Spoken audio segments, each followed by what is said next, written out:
안녕하세요. 서울대학교 약학대학 임상약학 연구실의 이주연입니다. 저희 연구실에서 하고 있는 연구에 대한 제목을 저는 Optimizing Medication Use from Evidence and Risk Prediction to Clinical Implementation 이라고 적어 보았습니다. 앞으로 이제 소개해드리는 영상에서는 이것들이 어떤 의미를 하는지 이런 것들에 대한 얘기를 드릴 거고요. 저희 연구실에서 어떤 문제를 관심을 가지고 있고 이를 해결하기 위해서 어떤 연구를 수행하고 있는지 소개해 드리도록 하겠습니다. 임상약학 연구실은, 특히 저희 연구실은 노인에서의 안전하고 효과적인 약물 사용의 기초를 만들기 위해서 실제 약물 사용 현장에서의 근거, 중재가 필요한 근거를 생성해내고 약물과 관련된 위험을 예측을 하고 또 약사에 의한 약물관리 서비스를 임상적으로 실행하게 하는 연구, 이런 것들을 해서 결국은 약사에 의한 약물관리 서비스가 잘 되도록 하는 그런 튼튼한 기본을 만드는 연구실이라고 볼 수 있고요. 그래서 저희의 그 연구 철학은 환자 안전을 최우선으로 합니다. 특히 약물과 관련돼 있어서의 환자 안전을 저희가 다 보장하기 위해서 여러 가지 연구로서 이런 것들을 풀어나가는 것을 하고 있다라고 보시면 될 것 같고요. 그래서 크게 나누면 일단 근거를 생성하는 겁니다. 실제 약물과 관련된 위해가 얼마 정도의 규모로 발생하고 있는지, 그리고 이런 것들 를 이제 했을 때는 이런 약사에 의한 또는 뭐 노인에서의 약물 중재가 필요하다, 이런 것들에 대한 이제 근거를 생성할 수 있게 되는 거고요. 그 다음에는 이제 자원이 무한정 있지 않기 때문에 실제로 고위험 환자를 선별을 해야 되고, 그런 위험 환자부터 이제 약물 서비스를 할 수 있게 하기 때문에 약물과 관련된 위해에 대한 위험을 예측하는 그런 모델을 만들기도 하고, 이렇게 할 때는 이제 머신러닝 모델이나 AI도 사용을 하게 되고요. 그 다음에 이제 약물 관리를 하려면 이런 서비스를 할 수 있는 것들을 에 필요한 약물 검토 도구를 표준화되게 만드는 거, 이런 걸 또 AI로 활용하는 거, 그래서 약물 검토를 할 수 있는 기반을 다져주는 게 필요하고요. 그 다음에 실제로 약사가 약물 관리 서비스를 하는 거 실제로 임상에 실행하고 그걸 평가해서 이런 것들의 가치를 증명해내는 것을 이제 저희 연구에서의 큰 분야 틀로 나눌 수가 있겠습니다. 이 그림은 앞서 말씀드린 저희 연구실의 연구 영역과 연구 흐름을 전체적으로 보여주는 개요라고 할 수 있습니다. 저희 연구실은 서울대학교 병원 순환기내과 병동에서 임상약물 서비스를 지속적으로 제공하고 있습니다. 또한 연구와 시범 사업을 통해서 지역사회 다자약물 관리나 요양시설에서 약물 관리에도 직접 대학원생들이 약사로서 참여를 하고 있습니다. 그래서 저희가 임상 서비스를 연구실 활동의 중요한 축으로 두는 이유는 실제 환자를 만나고 약물 치료 과정을 살펴보는 경험이 연구의 출발점이 되기 때문입니다. 임상 현장에서는 환자의 질환과 검사 결과만으로 충분히 설명되지 않은 다양한 약물 사용 문제가 발생합니다. 환자가 실제로 약을 어떻게 복용하고 있는지, 여러 의료기관에서 처방된 약물이 어떻게 조정되고 있는지, 의료진과 환자가 어떤 어려움을 겪고 있는지를 병동 활동을 하거나 환자를 만나면서 직접 확인할 수 있습니다. 이러한 경험을 통해서 결국 약물 사용에 대한 임상적인 통찰을 얻을 수 있고, 환자 치료 현장에서 해결해야 할 요구와 연구 질문을 구체적으로 파악할 수 있습니다. 현장에서 발견된 문제는 먼저 의료기관의 전자의무 기록과 임상자료를 이용하여 심층적으로 분석할 수 있고, 또 이제 병원 자료는 구체적인 환자 상황을 알 수 있고 여러 가지 검사 결과 등이 있다는 것이 장점이 있긴 하지만, 결국 단일 기관에서의 연구는 일반화하는 데 한계가 있어서 저희 연구실에서는 다기관 연구를 진행하려고 노력도 하고, 또는 건강보험 청구 자료를 같은 그런 대규모 보건의료 빅데이터를 이용해서 연구 대상을 확장하고 좀 더 일반화된 다양한 환자 집단에서의 근거를 이제 하는 것들을 이제 보완하려고 하기도 하고요. 최근에는 이런 임상 자료와 빅데이터 연구에서 이제 머신러닝이나 인공지능을 적용해서 하는 연구들이 발전하고 있고, 저희 학생들도 이런 머신러닝이나 인공지능을 적용하는 거에 대한 것들을 이제 적용해보면서 약물 관련 위해가 이제 발생할 가능성이 높은 환자를 예측하기도 하고, 다양한 예측 모델에서 이러한 기법들을 사용해보고 있습니다. 그리고 이제 이러한 생성된 근거와 임상 지식을 실제 의사결정을 지원할 수 있는 약물 검토 도구나 임상 의사결정 지원 시스템으로 이제 구현하고 보자 합니다. 이런 걸 통해서 개발된 연구 결과와 도구가 다시 환자 임상에서 병원이나 지역약국 요양시설에서 양육 서비스에 적용하고 실제 이런 것들이 환자 안전과 치료 성과에 얼마나 개선이 되는 걸 또 평가도 하고 이렇게 선순환을 도는 그런 것들이어서 저희는 이제 임상 서비스와 연구도 서로 분리된 것이 아니고 이런 것들이 이제 하나로 통합돼야 되고 임상 현장에서 연구 질문을 발견하고 병원 자료와 빅데이터를 통해서 근거를 생성하고 이를 좀 더 인공지능에서 발전된 도구를 만들고 그 결과를 다시 임상 현장에 적용하는 순환 구조를 지향하고 있습니다. 이러한 의미에서 임상 서비스는 임상약학 연구의 시작점인 동시에 연구 결과가 궁극적으로 도달해야 할 목표라고 생각합니다. 그래서 저희 연구실의 대학원생들은 임상도 하고 연구도 해서 굉장히 어려움이 많은 걸로 알고 있습니다. 근데 그런 걸 통해서 본인이 많이 클 거라고 이제 생각을 하겠습니다. 첫 번째 연구 영역은 약물 관련 위해가 실제로 얼마나 자주 발생하는지를 확인하는 것입니다. 아까 메디케이션 위드아웃 함의 이제 WHO 이니셔티브를 얘기하면서도 그것이 생기게 된 이유는 다른 국가나 미국에서는 이런 약물 관련된 위해 규모가 어느 정도 된다 이런 것들을 밝혀냈고 그런데 그걸 기반으로 이제 어떤 이런 걸 예방하는 것을 해야 된다라는 것들이 있는데 우리나라 같은 경우에는 그런 연구가 대규모로 발표된 바가 없었고 실제 이런 연구를 시행하는 것은 약물 관련성을 이제 입증해야 되기 때문에 그런 것들이 되게 어렵습니다. 근데 이제 마침 저희 연구실에서 이런 연구들을 할 수가 있었고 이런 응급실이나 입원에서의 입원이 약물 관련성이 있는지를 타당하게 평가하기 위해서 이제 체계적인 도구를 사용해서 다기간 연구를 처음에 진행을 했었고 다행히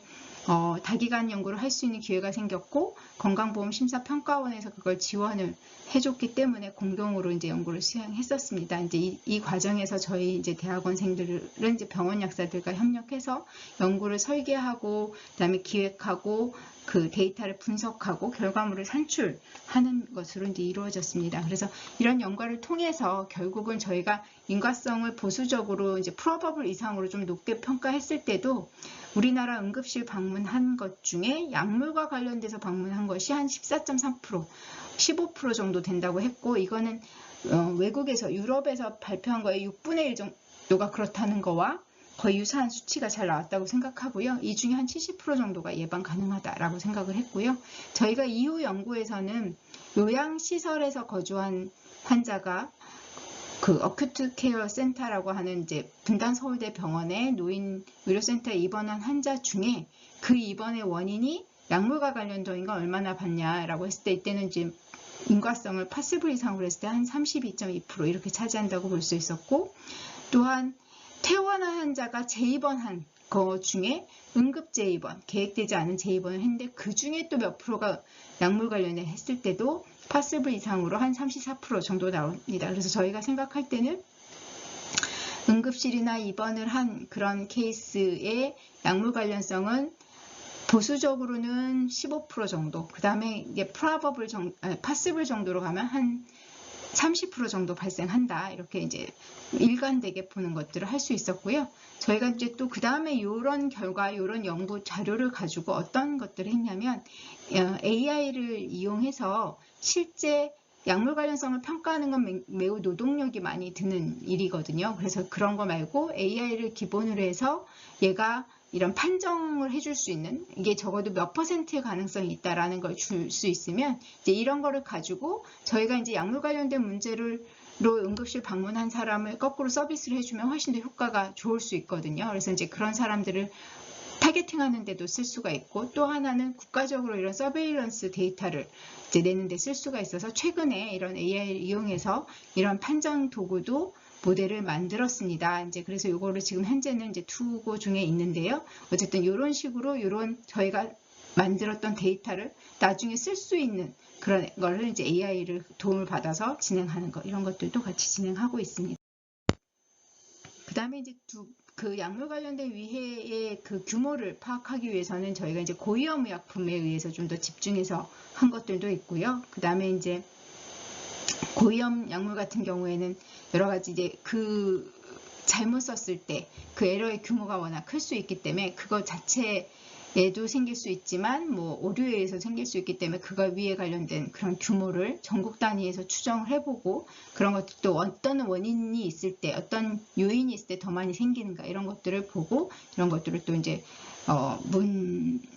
논문으로 발표를 함으로써 이런 에비던스를 저희가 이제 많이 축적을 하게 됩니다. 네, 그런 연구들을 제시해 왔고요. 그 다음에는 저희가 이제 임상적인 중재를 하기 위해서는 이런 것들이 중재가 필요하다. 그러면 이런 것들을 예를 들면 부적절하게 약물을 썼던 것들이 임상적인 부정적인 아웃컴하고 연결이 있다. 이런 것들을 이제 보기 위해서 중재의 근거를 이제 구축하는 것이 두 번째 저희의 영역이 되겠습니다. 그런데 이런 것들에 있어서 저희가 첫 번째로 관심을 가졌던 거는 항콜린성 약물이 되겠습니다. 항콜린성 약물은 여러 가지 인지기능 저하나 선망, 변비, 그러면 이제 요폐색 낙상과 같은 그런 부작용을 관련할 수 있을 것 같고, 이런 항콜린성 특징을 갖고 있는 약들을 여러 약물을 복용할 경우에 이제 누적이 될 수 있습니다. 그래서 연구실에서는 초기에 이런 고령 환자에서 약물 사용 자료를 통해서 항콜린성 약물 부담 정도를 평가하고, 이런 부담이 결국 응급실이나 입원을 방문하는 거에 또 위험을 높일 수 있고, 그 다음에 굉장히 장기간의 항콜린 부담이 높은 경우에 치매 발생도 70% 이상 증가시킨다는 것도 이제 데이터를 입증을 한 바가 있고, 실제 치매 치료를 시작한 사람이 항콜린 부담이 높으면 치료의 단계를 상향해야 하거나 또는 선망이나 사망의 위험도 높다, 이런 것들을 이제 밝혀냈고, 이런 것들은 저희가 항콜린 부담이 높은 사람에서 항콜린성 약제를 탈처방하는, 그렇게 하는 것들에 대한 중재를 수행하는 그런 것이 필요하다는 근거로 작용할 수가 있겠습니다. 또 다른 주요 연구 주제는 약물 유발 전하트륨 혈증이었고요. 이런 전하트륨 혈증이 실제로 약에 의해서도 발생할 수 있는데, 전하트륨 혈증을 경험한 사람이 이제 약의 전하트륨 혈증을 유발하는 약물을 얼마나 사용하느냐, 이런 것들을 봤을 때 실질적으로 상당 부분이 또 계속 사용하고 있었고, 이렇게 계속 사용한 게 또 중증 전하트륨 혈증을 재발하는 데도 관련이 있었고, 어떤 약들이 썼을 때 또 그런 것들이 더 높아지는가, 이런 것들은 이제 데이터로 보여줄 수 있었고, 이거는 전하트륨이 어떤 환자에서도 어떤 약의 조합을 썼을 때, 예를 들면 시작했을 때 아니면 병용으로 여러 약을 같이 썼을 때 그렇다라는 것도 이제 확인을 할 수 있었습니다. 이런 것들도 이제 전하트륨 혈증을 유발하는 약제를 이제 처방 중재를 할 때 필요한, 그리고 또 모니터링을 해야 되는 그런 것들에 대한 근거를 세우는 것이라고 할 수 있겠습니다. 이 외에도 저희 연구실에서는 여러 약물 안전과 관련된 실제 임상 근거를 찾고 확인하는 그런 연구를 수행하고 있고요. 경구 항원고제와 엔세이드를 같이 사용했을 때 블리딩 위험이 증가되고, 그것의 예방요법을 했을 때 좀 줄어들 수 있는, 그래서 예방요법을 하는 것들을 저희가 중재해야 한다, 이런 걸 보여주기도 하고, 그 다음에 항응고제랑 부정맥약, 이거를 같이 병용했을 때 어느 정도의 드럭 인터랙션 때문에 출혈의 위험이 높아지는가, 이런 것들을 또 셀프 컨트롤드 케이스 시리즈 그런 연구 방법을 써서 확인해서 어떤 시기에 어떤 약을 썼을 때 더 상호작용의 가능성이 높다, 이런 것도 한 바가 있고요. 그 다음에 이제 당뇨병성 황반부종 환자에서 배지F에 기량하는 안구에 직접 주사하는 그런 것들인데, 그거에 대한 실제 환자들의 지속성, 그 치료를 계속적으로 맞는 지속성이 어느 정도 되는지, 거기에 영향을 미치는 인자는 뭔지, 이런 패턴을 분석함으로써 이제 안전하게 약물을 사용할 수 있는 것들, 이런 것들도 본 바가 있고, 그다음에 이제 요양시설에서 이제 잠재적 부적절 약물이라는 걸 썼던 것이 얼마나 이 요양시설에서 어큐트 케어를 입원하는 것들과 얼마나 관련이 있는가, 이런 것도 보고, 비암 환자에서 마약을 빨리 중단하지 않고 만성적으로 계속 사용하게 되는 그런 비율이 어떻게 되는가, 그거에 관련된 인자가 뭔가, 이런 것들도 이제 연구를 진행한 바 있습니다. 그 다음에 이제 또 다른 이제 연구 주제가, 세 번째 연구 영역은 어떤 환자가 약물 관련된 위해를 경험할 가능성이 높은가, 이런 걸 예측하고, 이런 환자들부터 저희가 약물 검토를 이제 하게 되는, 그래서 저희가 약물 중재의 타겟 파퓰레이션을 예측하는 그런 연구를, 예측 모델을 만드는 것이 또 하나의 저희가 연구 영역이 되겠습니다. 그래서 저희 연구실에서는 건강보험 자료랑 청구 자료랑 병원 EMR을 가지고 이제 뭐 지역사회 노인에서의 응급실 방문과 약물 관련 위해를 예측하는 그런 뭐 머신러닝을 이용하기도 하고 스코어링 모델을 쓰기도 하고, 그 다음에 이제 그냥 응급실 방문 말고 낙상으로 인한 방문, 그다음에 위장관 출혈로 인한 거, 그다음에 급성 신손상 이런 것들에 대한 것들을 예측 모델을 만드는 것들을 지속적으로 해왔고, 또 다른 위해 뭐 예를 들면 신장 이식 환자에서의 또 만성 신장병에 대한 뭐 예측 모델 이런 것들도 많은 연구를 지금 지속하고 있습니다. 그리고 이제 이런 예측 모델을 평면적으로 할 수도 있지만, 처음에 만났을 때 할 수도 있지만, 환자가 그 약물 사용은 그 픽스된 그런 값이 아니잖아요. 질병하고 좀 다르게. 그래서 매번 바뀔 수 있게 되니까 환자의 위험이 뭐 한 번 고정된, 한 번 측정에 한 번 사용된 약으로 고정하는 게 아니라 이제 뭐 치료 시작과 3개월, 6개월 이런 그때마다 약물 사용의 패턴들이 변화되는 거, 이런 것들을 다 반영해서 그런 시기마다 이제 예측할 수 있는 그런 동적 예측 모델도 이제 새로운 방법론을 적용해서, 그다음에 이제 심방세동 환자에서의 항응고제에 대한 그런 동적 예측 모델, 항응고제는 출혈과 또는 허혈 증상 중에 어떤 게 많이 어떤 위험이 더 커지는지 그런 것들을 보기도 하고, 정맥 혈전 색전증 환자에서도 그런 다이나믹 모델을 하고, 이런 것들을 이제 임상으로 응용할 수 있게끔 저렇게 어플리케이션이 되는 거, 그리고 이제 환자 단위에서 설명하는 거, 이런 것들도 이제 적용을 해가지고 랜드마크 기반의 예측 모델을 이렇게 만들어서 이제 퍼블리시도 하고, 이런 것들을 이제 활용할 수 있는 것들을 이제 종합적으로 만들려고 준비를 하고 있습니다. 그 다음에 이제 머신러닝 모델을 이용해서 저희가 이건 좀 초기에 머신러닝 모델을 적용할 때 했던 거고, 이건 저희 연구실에서만 한 것이 아니라 이제 분당 서울대병원의 데이터를 가지고 거기에 협력하는 그 회사랑 같이 해서 진행을 했던, 미국에 기반하고 있는 회사였는데요. 같이 처음 진행해 본 거였고, 그 ASP라고 항생제 그 관리하는 스튜어드십 프로그램에서 실제로는 약사가 검토해야 하는 환자들을 어떻게 아이덴티 할 것인가, 결국 문제가 많이 생기는 환자들을 아이덴티해서 먼저 검토할 수 있게 하는, 그래서 굉장히 다양한 변수를 많이 썼고, 이게 입원하는 환자를 썼기 때문에 날마다 그런 데이터를 다 측정해서 매시브하게 그 데이터를 가지고 이제 만들어서, 이런 것들이 좀 더 가능하구나, 이런 것들을 또 평가하고, 그리고 이제 이런 것들을 그런 것들을 이제 만들어 봄으로써 우리가 이제 대상 환자를 할 수 있는 그런 것들을 첫 번째로 했던 그런 연구가 되겠습니다. 그래서 이걸 계기로 이제 인공지능에 대한 연구를 저희가 조금씩 시작을 하게 되고, 이런 인공지능을 이용하면 약사의 이제 업무에도 이제 활용할 수 있겠다, 이런 도구로 활용할 수 있겠다라는 것들을 하게 된 계기가 된 초기의 연구였습니다. 그 다음에 네 번째 영역은 결국 이런 식으로 환자를 아이덴티 했을 때 약물 검토를 해야 되고, 그런 것들이 이제 약물 검토의 질과 일관성을 높일 수 있게 하기 위해서 표준화된 도구를 개발하였고요. 이런 도구 중에 하나는 이제 외국에서 사용하는 약을 가지고 항콜린 부담을 측정했는데, 저희는 이제 저희 나라에서 고유적으로 사용하는 거에 대한 항콜린 부담 척도 KABS를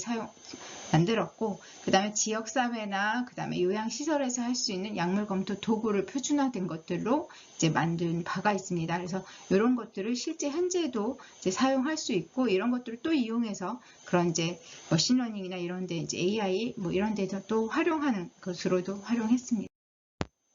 그래서 저희가 만든 약물 검토 도구를 가지고 이제 그 LLM을 이용해가지고 이런 것들을 이제 실제로 환자 상태를 주어졌을 때, 환자의 상태와 환자가 사용하고 있는 약과 이제 뭐 여러 가지 정보를 줬을 때, 이 환자에서 약물 관련된 문제가 뭐고 그걸 어떻게 중재할 것인가 하는 이런 계획을 세우는 것들을 실제 그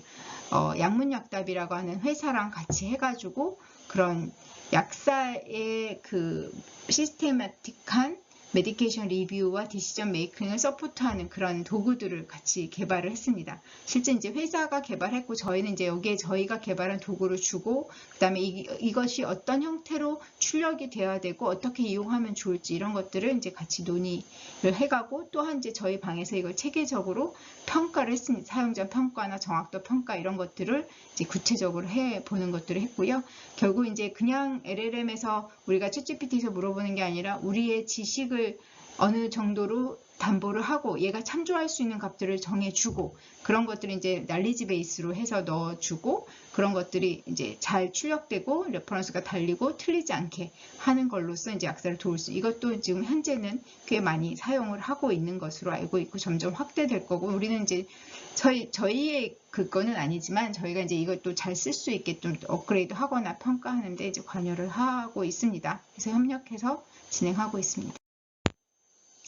그다음에 이제 고위험 의약품에 대해서는 이제 국가 과제로 해서 서울대병원이랑 같이 협력해서 여기에서도 고위험 의약품의 처방 오류를 하이브리드로 그래 룰 베이스 하는 거랑 AI 모델로 해가지고 알러트를 띄워주는 거 이게 에러가 있을 만한 처방이다. 그래서 약사가 실질적으로 모든 처방을 다 뎁스 있게 검토를 할 수 없으니까 약사가 뎁스 있게 검토를 해야 하는 것들을 이제 찾아주는 걸로 해서 이거는 4개 병원이랑 같이 진행을 했었고 실제 회사랑 같이 진행을 해가지고 매우 성능이 좋은 걸로는 잘 이제 만들어 본 바가 있습니다. 그 다음에 이제 마지막으로 저희가 하려고 하는 연구 분야는 실질적으로는 이제 약사 주도하에 약물관리 서비스를 실제 임상 현장에 이제 적용하고 그 효과를 평가하는 이제 연구로 진행을 하려고 하고 있고요. 그것을 이제 병원에서의 모델도 있고 지역사회 모델, 그 다음에 요양시설의 모델 이런 것들에 이제 같이 관여해서 이런 것들이 잘 실행될 임플리멘테이션 할 수 있게끔 하는 것들을 같이 연구로서 진행을 하고 있습니다. 첫 번째로 이제 지역사회 거주 노인에 대해서는 저희가 검토 도구를 만든 거를 파일럿 스터디로 했고 전향적인 연구를 하는 게 굉장히 어려운데 임상에서 저희 이제 전향적으로 모집하고 등록하고 이 과정에서 저희 대학원생 그리고 그래서 환자 상담도 실제 그 전화 상담도 해보고 여러 가지 분석 평가도 해보는 일을 했고요. 실제 요양시설에서의 다학제적 약물 검토는 국가가 그 펀딩을 해가지고 클러스터 랜더마이즈 컨트롤드 트라이얼로 했고 꽤 많은 환자 1600명 정도를 사실은 다학제적 약물 관리를 했는데 저희가 이 과정에서 그 약물 관리 서비스를 표준화하는 거, 그 다음에 약사를 교육하는 거, 실제 또 대학원생 중에 일부는 약사로서 활동을 하는 걸 하고 지금은 또 이제 그걸 결과를 분석하는 그런 단계를 하고 있습니다. 그래서 이런 걸 통해서 실제 요양시설 내에서 약물 관리 서비스가 이제 실행할 수 있게끔 하는 백본의 데이터를 만들고 있는 것을 이제 하고 있다라고 생각을 해주시면 좋을 것 같아요. 그 다음에는 이건 이제 메리츠 트라이얼이라고 저희랑 흉부외과 의사랑 같이 코업을 해가지고 메디케이션 리컨실리에이션이라고 치료 이행기에 이제 그 에러가 많이 발생할 수 있는데 그런 디스크레펀시를 약사가 그 환자를 대상으로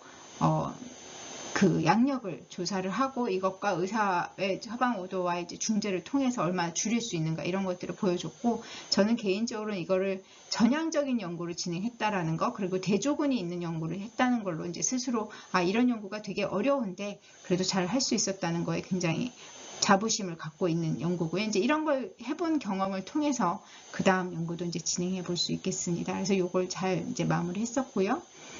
그 다음에 저희가 이제 순환기 병동에서 사실 임상 서비스를 하게 되는 게 대학원생 훈련도 같이 이걸로 했다고